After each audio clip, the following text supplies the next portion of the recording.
Lwakusatu tubeera ne Harold KAIJA. Harold KAIJA yamyuka Ssaabawandiisi w'ekibiina ekya Forum for Democratic Change FDC yamaze okutuula mu studios tukubaganye ebirowoozo ku biriwo mu kiseera kino kyennyini bingi ebigenda mu maaso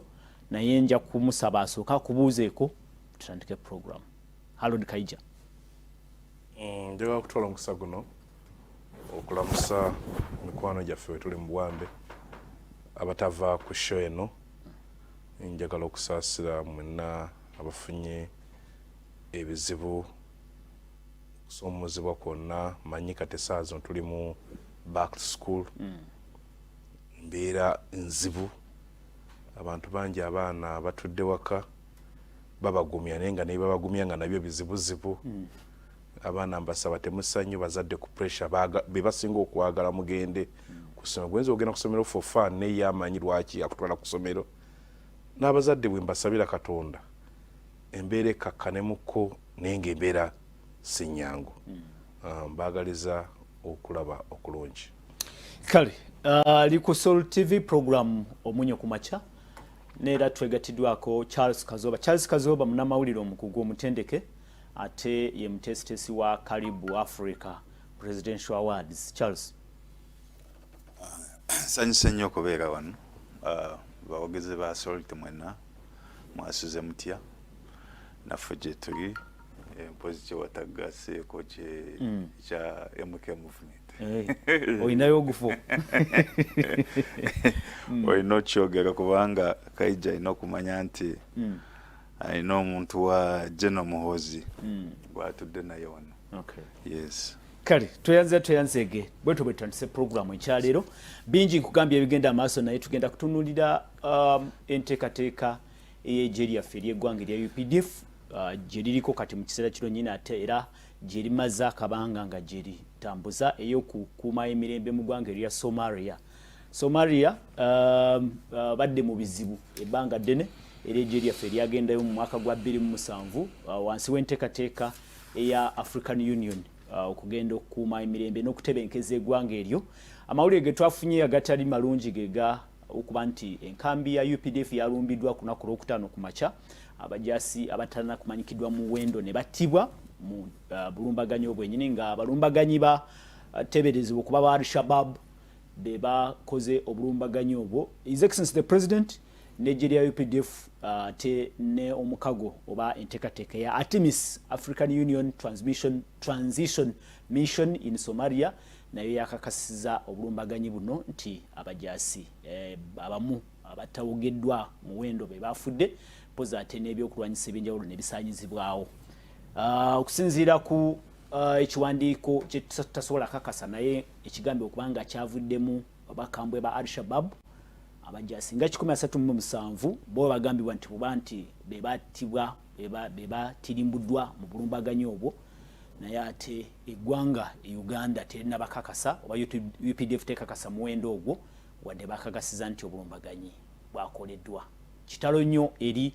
ab'ennyumba z'abagenzi ate tusaasira nnyo okutwaliza wamu n'eggwanga lyo n'okuba nti twafiiriddwa abajaasi baffe mu njega eyennyini. Bye tugenda okubaganyako ebirowoozo okuba wali mu kiseera kino waliwo amaloboozi ate agavuddeyo nga gabuuza nti naye tukyakola ki mu ggwanga erya Somalia gye twagenda okuuma emirembe n'emirembe gyo gye tukuuma olutabaalo teruggwa. Bingi ebyayogeddwa tujja kubyogerako mu program naye olw'okuba nti eggye lyaffe lye lyatuusiddwako era lye lituusiddwako ekizibu ekityo tugenda kukubaganya ebirowoozo nga n'omwoyo ogwo gwa nationalism ne patriotism. Nja kusooka ne Harold KAIJA. Harold KAIJA, ensonga ya okukuuma emirembe mu Somalia ogiraba otya? Simanyi oba ogenda kwogera nga ggwe ng'omuntu oba ogenda kwogera ng'ekibiina kya FDC. Ono ndoza sijjanga wa kibiina nzijjanga nze anti njagadde tukitereeze nga ntandikwa ompita nga nze tompitanga ki nga era vish zendeeta wano zita za mutwe gwange. Njagala era okuddamu okwebaza okumpa omukisa guno okwogera ku nsonga eyo. Nange njagala okusaasira family ab'emikwano ne bannayuganda olw'okufiirwa abantu abangi bwe batyo bagamba nti abantu 137 yabasoma statistics guyinza okulaba 137 katufa tugattako famire 137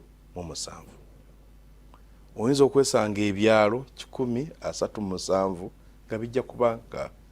biziika bugamba famire bwetunuulira kati nga sabbiiti abantu beyalabirira oyinza okwesanga nti abantu abawera 1,000 plus ba victim kwano mu Africa brain winner bwafa olwo mugamba singa nze nfudde ye n'asigalawo asobola okutaasa kiso ekyo ekintu kinene era nze nabadde ndowooza bwe tuba nga natwala obulamu ng'ekikulu wali badde akadde akokuba kungubagira yena ndowooza nga mmanda oba ng'ennaku 3 nga flaga ziri wansi tukwanga naye munne Uganda olemwa abantu abafaana bwe batyo bagenda bwe batyo n'okuba nti abantu abaddukanya amagye tebannatubuulira nnamba eri tebagigaana tebagikkiriza bali awo ekizibu kyekimu kyatugwako nga tuli ekisangane DRC bannayuganda bangi battirwayo teri yali atubuuliddeko nti obisanga mu bitabo by'abazungu nolazibwa nogana ebino ewaffe nga tebabitugamba nga ndowooza n'amawulire mwetaaga okuprobinga further tibaleme kutwala bannayuganda I think for granted bwe nawulidde statement ya Mwai Museveni ayi nenyongera omutima gange okwenyikira ng'ayogera kyalowooza ekyatukubizza ate ng'akulaga nti abadde akyetagala nti bantegeezezza nti abantu babadde basasula okugendayo ne batwala bawusigaalo ne batwala batiggaalo ne batwala kwegamba buli ali awo namugamba nti obwavu bunnuma katukutwala Somalia obwavu neefukanga ddiiro kakati ekyo nga yakyogedde singa ffe twakyogedde yalifunye omukisa ogutuvuluga ensi netakiwa naye kati kyawuliddwa muye nga takyogera mu luzungu twemubanga eggwanga musobola okugenda mu mission ey'okutaasa kubanga training ey'okutaasa ate si ye training y'okulwana yanjawulo peacekeeping ne operation byanjawulo nti tugenze kuwana wano agenda okutaasa oba ogira abantu babiri obaga nti tokuba munno olina kubanga oli wakati naye kyetulabye ekyo olwa nti ffe mabega tetukkirizibwa ffe by the ng'ekibiina nga twasikirizigana operation n'okugenda e Somalia kuba Somalia atulaba obulungi weetaaga otegeere nti nga mwagwa 9 webagirako yalina akyemalira Siad Barre ng'amaze okutta institutions ngano bwe zifudde bwe yafa abamuggyako nga tebalina busobozi bugatta intero nezitandikiraawo nizitandikira atandika okwekupa kakati wajja niwajjawo zino Islamic courts nezibanga ezigeza kati aba ne badda mu bika kwe kutandika okufuna ba warlord buliwo kakati buli kikane kikwata wekikwata kati ze ndi wano akati ogenda okakanangira nga tebakyalina kye bayita nation ng'ate wali suubidde ba Luganda bafaanagana boogera olulimi lwe lumu Oluwarabu bonna bo batunulira tosobola kwawula mu Somalia so along the way kati bwetuna emyaka egisukka mu 3 ng'emundu ekubwayo ojja kwesanga abaana abafudde nga teri abuza na myaka 3 ng'ekitegeeza abamu baazaalibwa ng'eno conflict emaze okujja so ffe tulowooza kira kati olwaleero waliwo n'Abasomali abatulabanga no occupational force nga kubanga twafuuka entangodi kuba ntubako ne side naye KAIJA kituufu tuludde Somalia Yes. naye contribution eya AMISOM kati Artemis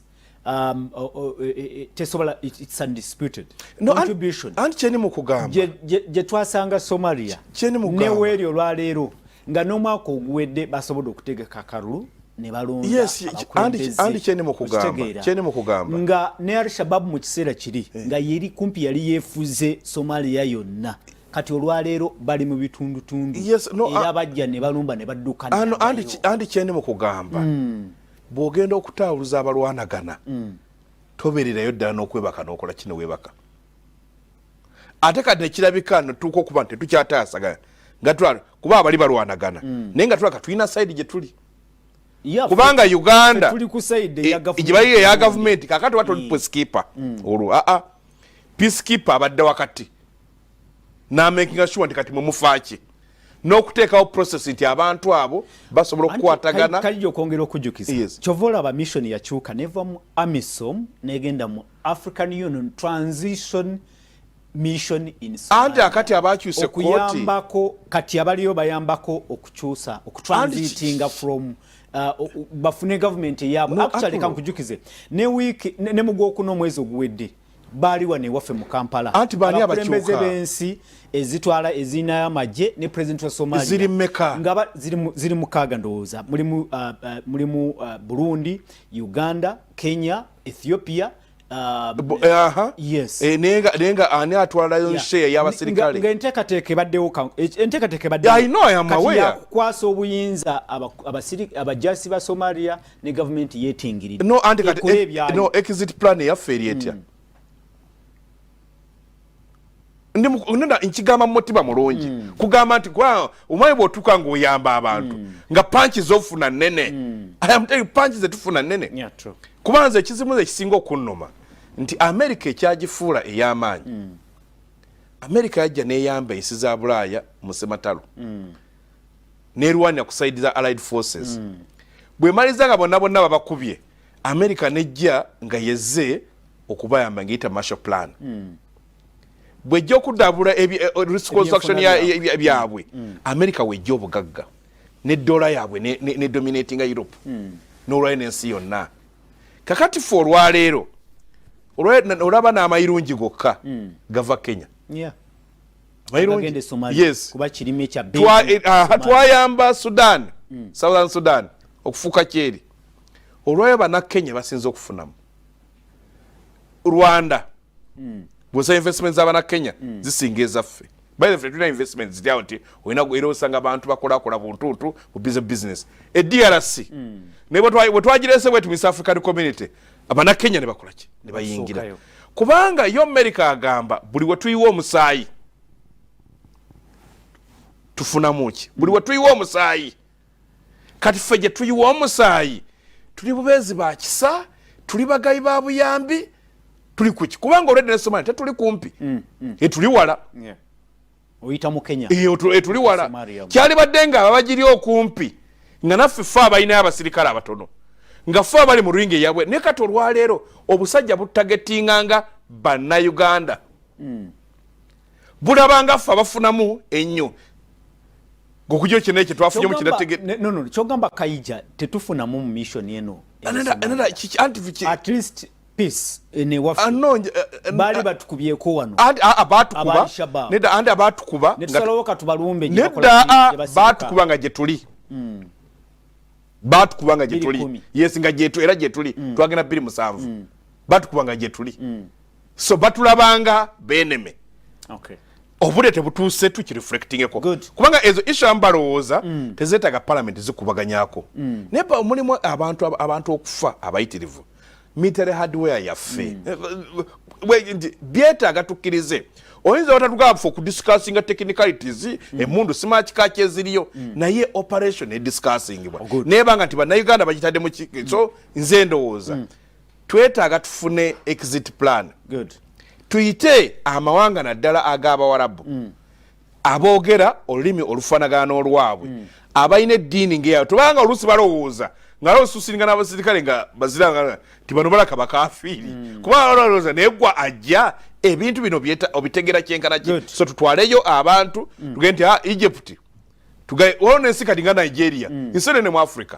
zina military hardware zina abasirikale bangi okusinga ba Uganda nammwe mujje lwaki bo tebajja kubanga bw'otunuulya nga muli mu kintu nga bagiyitanga issue ya Africa naye nga abalala bagyebalanya tulina South Africa n'abalala so ndowooza baali badde bajja naffe Uganda evayokko naffe tubawa ku notisi mu butwaliyo kino bwe kyali na kino bwe kyali kisobola okuba kinengo bannayuganda nze ndowooza twetaaga olwaleero abaana baffe bakungubagira babatwaleko kolonga batukungubagira abalala emiramo naffe tugirabaawo n'Abasomali baswale babe nti abo be basse nga bagezaako okubataasa. tweyanze tulaba ku Soul TV program omunyo ku makya agangize tusima Polo Kazoba Charles ensonga oziraba otya eza Somalia owulidde Harold KAIJA ye bwateesa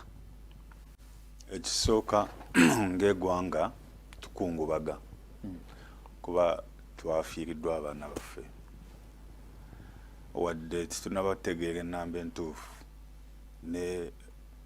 loosi y'amaanyi abaana abo abafudde balina famire zaabwe bawadde n'abakyala balina abaana so ng'eggwanga tukungubaga in fact nga KAIJA bw'agambye gavumenti ebadde erina okukorawo ekyenjawulo kiraga nti tukungubagira baana baffe. Yes, n'endowooza bajja kukikola mu time yaabwe kubanga nga president bwe yagambye nti bakyali mu kunoonyereza ensonga lwaki yaweereza Lieutenant General Muhanga Kayanja. Yes, okumanya ekituufu kyennyini n'endowooza wajja kubeerawo ekikolebwa that side. KAIJA amanyize mugoberera nnyo mwagala nnyo tali extremist ngaba ba opposition abalala ensonga ina engeri gy'azitunulamu nga aziweyinga fairly naye sigamba nti endowooza ye mbi tetuluddeeyo mu Somalia kubanga endowooza ye yendowooza ey'Abannayuganda abamu naye bw'oba ate nga oli mukulembeze olina ebintu by'olina otutunuulira ebinene bisinga zino ensonga. Somalia egenda kwegatta mu kago gwa East African yasaba dda bagenda in fact tusuubira anytime soon bagenda gy'admittinga. Kituufu it's a conflict area teri stable naye bw'otunuulira Somalia location yaayo eri strategically positioned for the region East Africa. Kiba kitegeeza nti amawanga ga East Africa ate tulina tunuulira ensonga za Somalia mu narrow mind. No, tulina okubanga tulina ekifaananyi ekinene. Bw'otunuulira ensi eziva mu Europe, eziva mu America, Middle East, bonna bali mu kukayanira Horn of Africa. Bali mu kuteekayo magye, bali mu kuteekayo base, buli kimu ne Somalia wennyini. Ne bugende Somaliland, ne bugende Puntland, Russia, America, Turkey, Qatar, Saudi Arabia, bonna bali awo bali mu kukaayana. Gw'olowooza ffe singa tutuula eno ne tusirika nga East Africa nti leka bali basootinga ensonga zaabwe. No, waliwo kye tugenda ofiibwa ekinene. Bali abanene we bajjira okukaayanira awo ffe tusigala nga tutunudde. Gw'olowooza teri kye tufiirwa, kiba tugenda tufiirwa ekintu kinene. Yes, tubadde mu Somalia ebbanga kuva 2007 fairly ddene emyaka 16. Kituufu tulina okuddamu netwetegereza missoni yaffe mu Somalia erina kyeyambye. Nze ngamba ekyo ekyebbanga si kyekikulu ennyo naye impact gye tuteeka mu Somalia kyekikulu. Kuba yes omanyi nti UPDF yasooka okugendayo nga ne African Union tenababeerawo. African Union yajja oluvannyuma otuwage kuba nzijukira nali mu parliament nabeeranga nnyo mu nkiiko za defense committee. So n'amagye gaffe ogendayo yali decision yaffe nga Uganda nga tugenze kuyamba Somalia. Ekibuuzo Kazoba kye babuuza ne KAIJA kyabuuza tukyayina ekitusiba mu Somalia olwaleero fenga Uganda tukyayina omugaso tetusobola kuvaayo abalala ne bagenda. Tukyayina omugaso munene nnyo gw'amaanyi mu Somalia number one atendoza kyetutakoze nnyo mu bbanga lino kuba tutunuulidde nnyo okuyamba gavumenti mu Somalia okubeerawo ate ntwerabira Abasomali nga bo ordinary people okubakyusa mindset batandika okutunuulira Somalia mu kifaananyi ekyensi ennene mu global politics mu global economics nga tebatunuulidde nga bo nga Somalia nti abano bagwira no kati ekyo gwe mulimu gwe tutakoze mu Somalia okukyusa mindset y'Abasomali kuba president statement gye yawadde juzi ng'akulaga nti kituufu wayinza okuba nga wabaddewo n'obuzibu mu intelligence nga amagye gaffe tegafunye information okugenda okulumbibwa kiba kitegeeza nti balocals Abasomali tebakyakolagana bulungi naffe olwa mindset embi Al-Shabaab gye bataddemu kakati omulimu omunene gwe tulina okuteekako amaanyi nti Omusomali osanga naffe tuhandolenze kubanga bw'obanga otwalayo bye bakugambye bakirina ba driver ba PA kakati abo ekyo kyogamba ekyo bayinza kikola project gyogamba kubanga project kuba mu conflict management era abantu b'otwala baba bateeketeeka okukola ekyo naye akati wawogaye nti luli waliyo $10 kazifuuse bina nga buli omu nga ebirowoozo ekyasegenda okusinga okulowooza ke kakya kagenda mu operation bwete weefuuse kati omala okufuuka bwetu the right thing to do kugaba ne mumai tukozeeko kye tukoze n'abalabajje Harold KAIJA ne Charles Kazoba zinafuna omukisa nagenda Somalia mu 2018 natambula ebitundu ebisinga bya Somalia ne mulowa Shabere twatambulayo neyo wabadde gundi eyenjege eyo nalaba UPDF kyekola mu Somalia kisinga ku just okulwana obo keeping peace they are engaging in skilling Somalis locals engaging directly nokubawe byala ni abakyala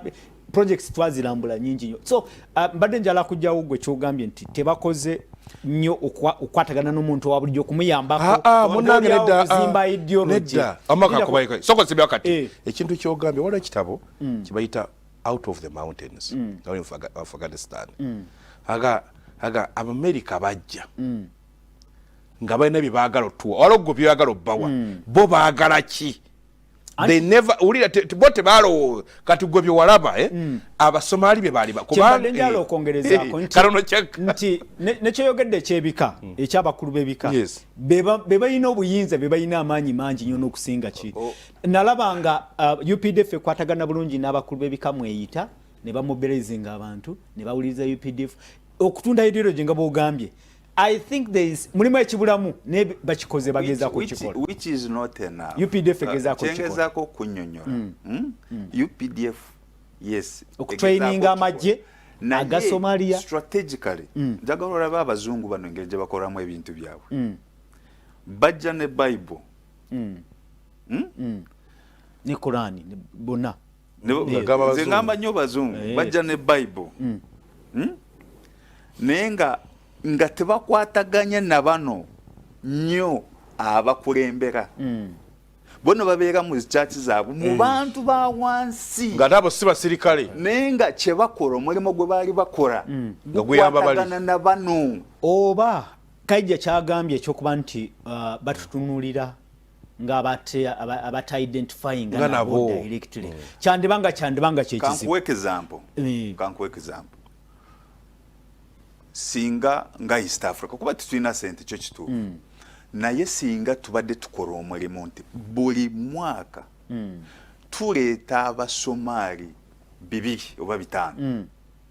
ne bajja ne barambula East Africa okumala weekend Abasomali bali mu kisenyi bano bamanyi ne baraba engeri natuukayo nga Basomali bonna bamanyi kisenyi eya Kampala ne baraba wano tewali atagimanyi kisenyi ya Kampala Ulida nekira nategedde nti nikawewe eno gundi eno waliyo ba training abajazi but ita abajazi ba Somalia ne ba training ira wane wafu kati those things happen in Somalia abo bajja ne baraba engeri gye mukwatamu affairs zensi ne baddayo no leta abalala. I'm not talking about leaders ngamba abantu ababisi abali ignorant tebamanye no kiriyo kubanga abantu abo be bawagira Al-Shabaab. Al-Shabaab bwe bagenda mu bagamba bano bagwira barabe bafe kyekibadde Afghanistan. Well, Laba Soul TV program omonye kumacha osolo twegatako sendiko baka ku noti musanvu noti emu mukaga noti mwenda noti mukaga enamba ya fojimanye ya WhatsApp sindiko baka otubulire gwe kikyolowooza ku mission ya UPDF mu Somalia yasoka nga AMISOM kati tuli mu ATMIS African Union Transition Mission in Somalia. Bajasi bafe balumbiddwa tetunabakakasa bameka abafudde naye ate bali bagamba nti bali 137 kibinyo tusasira nnyo abenyumba zaba abafiiriddwa Nigeria UPDF okutwaliza wamu naye buuzo bikatibiri nti Uganda ekyayina kyekola mu Somalia kisoboka okubaako ebikyusibwamu oboolyawo ne tulekera abasomali ne batandikiraawo naye ndowooza kambajukize nti badde ntegeka eriwo era n'olwaleero bagamba nti omwezi ogwa June wabaddewo waze wabeerawo enkola ya troop drawdown ogenda okukendeza abajasi abaliyo abasomali be bakwata mu kintu kyabwe era eno meeting eyasembyeyo yabadde tegeka ku June okutandika oku withdrawing ladala bakwasa abasomali ekyo mwame Apollo by the end of June ngabwe nakugambye singa Somalia beera admitted mu East African Community mangu nga withdraw tenaba kubeerawo wakubeerawo possibility nti government ya Somalia esobola okusaba mu butongole amagye ga East Africa okujja ne gagiyambako nga titule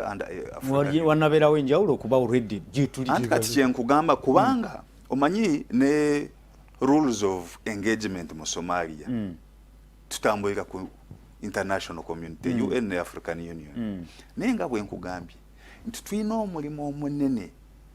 okuempowering omusomaali ono wa wansi ategeere nti tusobola okulonda government gye twetaaga nti government gye tulonze tugyetaaga mu kino balina okubanga batuwa kino once ocapturinga community eyo Al-Shabaab oboje mazamani Harold Kaija kankujukize ogenda okutandikira onagambye nti tuina interest waliwo interest iruji tasola kubusa amaso ku Somalia ekisooka bwe twagenda batulaga nti yesingayo omwalo omuwanvu ku nsi zonna kumpi za Africa omwalo ate nga omwalo gwayo guli strategic nti you can okusobola connectinga ne Dubai we wangwe nnyo oconnectinga n'ensi za Dubai ne batulaga nti no connectinga ne Europe aho nti kyangu nnyo kivula abazungu betanira nnyo okubeera ne control mu Somalia ne control woyita ku mazzi nekyo tutachyo kuba nti Somalia nsingaga eina minerals eina oil actually newunya nokuwonya natukayo ngeina agricultural arable land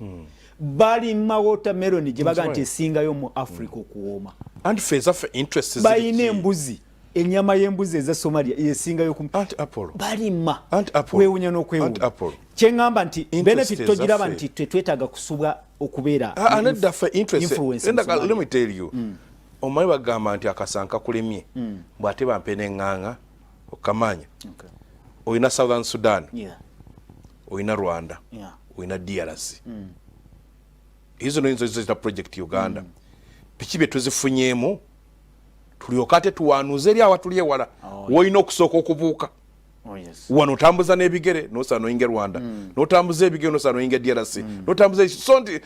kubanga bali boolaba abali mugendeyo bamaze okuexploitinga wonna beta baluga tubireye kubeera nga mwana muto esimu yono njala nyina nezoli zonna tuzikuwadde ogenda zikuzisaki zanyisa kemu gikwa game osakuzanyisemu tonna sakusa game zinyingi diara sacha atulemi iye okumufunamu kyetugamba nti banange ogalaba amasomero gali 10 gitwafuna mu DRC olaba bino oluguudo twazimba olwa kilomita 5 lwetwafuna mu Sudani olabye twajja gundi kiro nga noli naabira Americans ne bola abateeka nnyo sente mu defense bwe bala ku balance sheet bibafuna mba bikola ki bingi benefit ebera bali bayingira Iraq yeah nge ezikima amafuta zikoze eki meri nganazo weziri ne bagatwala muzandu akati afa tuina amafuta ne tumala emyaka 5 nga getunywako tusobola okwebezaawo America nagamba ye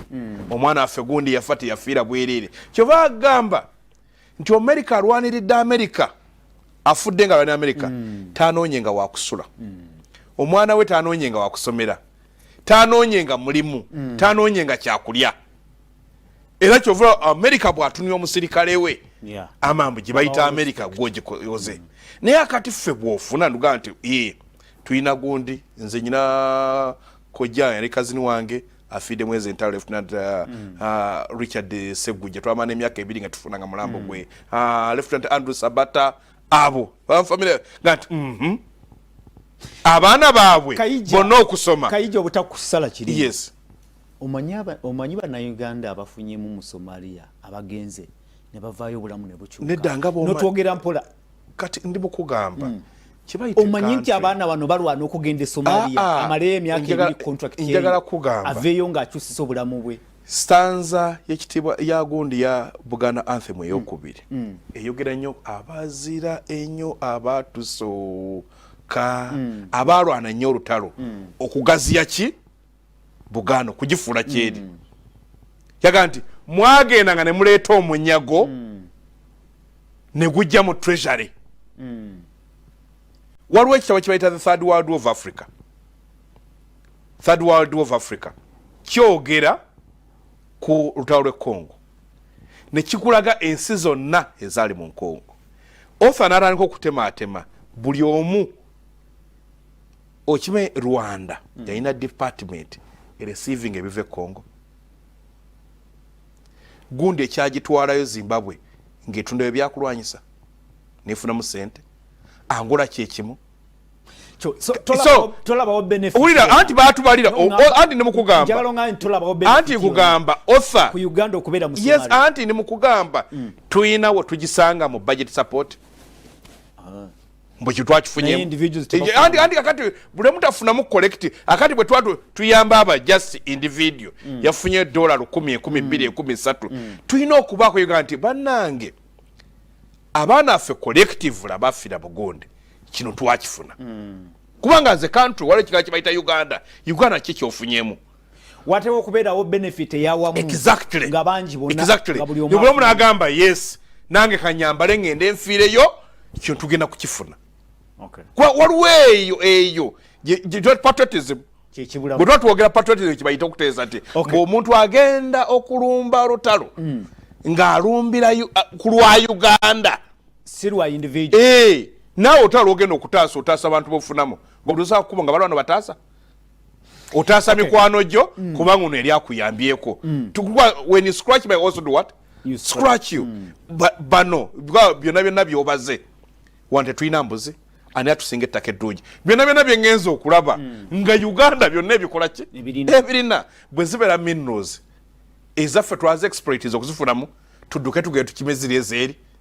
nekitugana ogenda Congo no yes andi kigambye ogaseko Congo gazesukuzane oyina akako katonna kamalize simu eno ekyanneme ekikola bulunga ne ya Chelsea neyo zonna zikuŋŋaanya waliwo ekikyabula mu nteekateeka eyo okusinziira KAIJA kyayogera kyosobola okujjayo mu dakiika 3 KAIJA araisinze ensonga y'amaanyi nnyo actually tuli banafu mu foreign policy yaffe tuyingira mu mawanga nituyamba amawanga ago kumarawo ebizibu byabwe naye ate netutafunaamu nnyo kusinziira kye tuba tutaddemu economically titufunaamu nnyo naye bw'ogenda okitunuulira nti obunafu buli ku obutatambulira wamu ne private sector tugenda ngaba police makers for instance tuli mu Congo is it enough amajje gaba gali mu Congo aba n'abasuubuzi abaffe ba mu Rwanda abandi agadde ogenda mu Congo hima cement tubayamba tutya tubanyonyole ekiri bwe batuuka eri waliwo engeri gye tubayambamu basobole okukola ensi endala zikikola zitya kubanze ndaba nga bwe tuba tugenze Congo nga bwe twagenda okuyambako Kabila ono yakawumula kuba fe twali mu kintu ekyo era ne Rwanda fena mulundi gumu private sector yo yanditaking advantage immediately kamwe kekezapo katono Southern Sudan bakube mundu ne bakube mundu fe Africa tulina n'abantu ne wifuse ningane guni ne garanga abera wano waina amaka ani agana mu Rwanda andi ndo ne kyaga era kye tuli mu kugamba siku mugana buganyi mwe muyina okuteeka ne contract nozi signing noga ndi mu kuyamba eno gundi gituwe kakati omanyi guni bagira Kenya yabatuza butuza ali Nairobi conference ne gamba abakozi abagenda okuyamba bana abebitoji baita white collar jobs esegereka bagenda kuba bana Kenya era ojjukira nga bakubye Juba abantu badduka Kenya atwala nyonyi yakima abayo aba Uganda bagira kuki kubirole ngira amo balaba ona ino bupweje ngakukwaga nti class y'abantu Kenya bekola ki betwala ne chef nayo ne yakola kintu eki kusali conference ne mutula nga ntife tukuwadde conference neffe gwe inayo musali kyabulamu okulaba nti political elite eteseganya ku diplomatic level n'ensi ezo ne bakusoma private sector n'sologanywa maliriza mu dakiika nga state Uganda waino okubeerawo informal linkage ku private sector inti state byekora batambulira wamu ne private sector naye ng'omuntu nga oli bweru oyinza obutakiraba but waino okubeerawo enkwatagana tunuulira America ne China America toraba kati saawa zino nga bwe bali mu kuwa obuyambi Ukraine golooza back saawa zino companies ezaabwe ng'aba America tizinatuukayo mu Ukraine gye bali batuuse be bagenda okuzimba Ukraine nga otaluwedde America bwegenda Afghanistan companies zigigoberera kati naffe nga Uganda tichina komaawo nti tugenze mu Congo kuba mundu tuyambe Congo then tulinde actually wano President Tshisekedi okwefuura kituyambyeko okudda mu ntwetereza kubanga Kenya badde bagenza mangu nga batuleseewo ye Uganda bebukola ki fe twasooka yera Sudan nga bwakugambye South Sudan bwe buzibu bwe bumu. So what can be done mudakiika zino esigadde yennya kati tukole eki kati mu kiseera kino okulaba nga mission ya Somalia one ebeera successful ekyokubiri tuganyulwamu ng'eggwanga what can be done of course gundi mission yaffe under African Union esaawa yonna ejja ku expire which means balina okubanga ba withdrawing obuyambi naye kyemanyi nti ejja kwongerwayo solution eriwo erina okudda ku East African community ensi omusanvu balina okuddamu ne batuula nga bamaze okwadmitinga Somalia ne bafuuka 8 batuule balabe Somalia tugiyambye tutya nga East Africa kubanga if we don't do it nga bwe nkugambye ensi eziva mu Middle East Europe US already bali mu kafa boba ina interest mu Somalia ne boko singa titudduka mangu era America yatuuse dda singa titudduka mangu ne tweddiza Somalia bagenda gitutwalako yes Harold Kaija ugambye ono agamba nti senga enteekateeka za Somalia okwegatta ku mukago gwa East Africa zituukirira ne biggwa awo ejo okuba entandikwa ey'okwezza Somalia no for me atenze sirowooza n'embizo byeyina kubanga bw'oba mugatta community nali nesima kalukayala olina okugatta ani abagattako not just misinde tuweza abantu anti Somalia ero utegeeza andi esaawa zino ekonome yaabwe eri nfomo tenafuuka fomo kati ya ddiiro ekyali ya ddiiro ne benefit weri okitegedde nti weri wadde teri exploited nimukugamba kati bwebanga ekyali ya ddiiro kiba kitegeeza ate mmwe kati mwe muteekamu ennyo agamba tugireete tuteekemu eterebenkere etugatteeko kubanga kati ate era okimanyi tetuli oku Somalia lwakuba muffe twagala ennyo tuli oku Somalia as project ya US ekyo buli omu abeera ne Uganda anti nga tulina bye no project ya US dwaita kubanga Abamerica balabanga omaye America okufa anti nga America okufa era public opinion kinene kubanga akwambe ekiyambye wano the political elite mu Uganda nti Bannayuganda balina omuze nti betaba mu byobufuzi by they don't engage. Okay. Nti tebafaayo nnyo okudeveloping opinion okutulira kwa singa abantu public opinion singa abantu balina opinion endowooza ku biki ebigenda mu maaso n'ezo relationships ezokola isyali badde kigaidinga foreign policy eya Uganda n'abakolera nti gye tugenda Munnayuganda tumugamba ki report back. Okay. Apollo, thanks for the program. Government ejeya abantu ba bulijjo nga sebajasi nze Jonas Butunduzi ali kyenjojo ndoza abantu ba bulijjo ayogera ku bano be batwalanga ba PAs omukulu yage tebatwalaga ba PA omukulu yagambye oli omwaje PA omwana agala mugamba munange ekyo kyo kibinyo babajja kufa actually gagadi gola bali wala gola baba ndega kutomanyi boina mufumbi goyogera naye nze nagenda ku front line wenyini ku forward operating base wenyini campus ezisembo zenyini twazirambula ezo bannange ekiri wali tewetaaga agenda ng'oli ki ng'oli wa bulijjo nga toli mu gundi bwe bakulimbalimba omumululu gwa ssente n'ogenda wali ofa wali kufa kwenyini kuba Al-Shabaab zitazanya bali bazibu nnyo nadde nsoma story abafuuka bambi enkuba gye baatu nena ndyagadde nsoma obubaka baabwe tulemu kubanga tubuleka mabega kibi nnyo omuntu okusindika obubaka ate ne tukola ki onagamba nti good morning, thanks for the program, ndabira KAIJA mwagala nnyo ate sissa bulungi enkyaleero naye tetwadde manya kyekibi musindike mwongerizeeko okumanya tulabike nga tusobola okubanga muteza bulungi enkyaleero ate ekyaluli ono ye Lwanyaga Paul agamba nti bangwenyo balabike nga abantu baffe babajjayo kuba abantu abo 137 bangi nnyo era yalowooza nti be basinze nti gwe mwendo ogusinze sirowooza nti gwe simanyi ate ne bino tebinakakasibwa ajabuze kyali kisangani Bannayuganda okufiira wa agambye nti gwe mwendo ogusinze ogwa Bannayuganda okufiira mu ggwanga erya Somalia sikiinaako obukakafu onagamba nti Somalia yafuuka ddiiru byeyongerezaako sijja byonedda omukulu yakitugambye oli agamba nti anzika mukama wange alina basonzeeko nti ddiiru y'abagundi naye n'ekyo sikyange sisobola kukola kisisobola kulumiriza mpereza ka message ke eddakiika tusigaza 2 emu Somalia okujjayo amagye gaffe gaveeyo tegavaayo bubeera butiitiizi nti lwakuba batutta then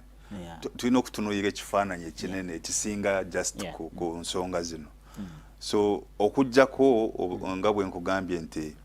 singa African Union ebeerezaamu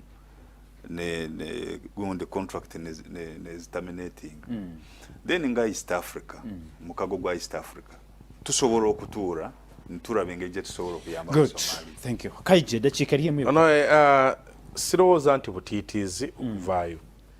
bw'ogenda okuyamba abantu nabo balina okulaba nti obayamba bwe batugamba nti abantu abaatulumbye babadde 8 ne bajja ne tutamanya ne intelligence netamanya kiba kitegeeza abantu abalina goodwill mu bantu ekyo mwayi Museveni yakisomesanga nti goodwill